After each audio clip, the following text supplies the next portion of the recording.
Nagkaisa ang PNP Cordillera sa bayanihang advokasya ng Binadang Cordillera upang maghatid ng tulong sa mga pamilyang naapektuhan ng nagdaang bagyo sa Cebu.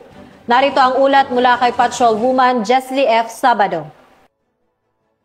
Namalag ang mga tauhan ng Police Regional Office Cordillera ang diwa ng Binadang o Bayanihan matapos silang makiisa sa inilunsad na relief operation na tinaguriang Binadang Cordillera para sa mga kababayan sa Cebu na matinding naapektuhan ng Bagyong Tino noong Nobyembre 4, 2025.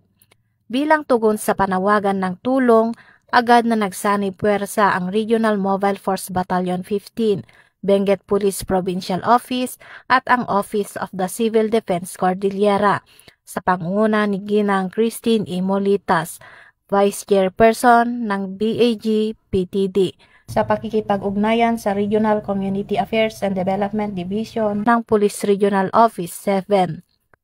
Sa pamamagitan ng naturang inisyatiba, matagumpay na nakalikom ng malaking bilang ng tulong ang mga kalahok na ahensya at grupo, kabilang na ang iba't ibang uri ng gulay, sako-sakong bigas, damit, bottled water at mga grocery items. Ang mga ito ay padadala sa Cebu bilang humanitarian aid para sa mga pamilyang nawalan ng tirahan at kabuhayan bunsod ng matinding pagbaha at pagguho ng lupa.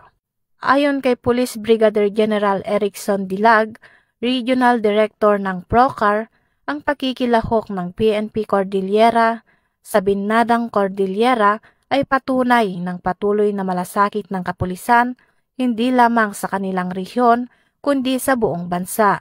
Sa pamamagitan ng ganitong mga inisyatiba, patuloy na pinapatunayan ng PNP Cordillera at ng buong komunidad na ang pagkakaisa, malasakit at bayanihan ay nananatiling matibay na haligi ng serbisyong Pilipino. Mula dito sa Region Cordillera, akong yung PNN correspondent, Patrolwoman Jesly Sabado, alagad ng batas, taga-taguyod ng Balitang Pulis.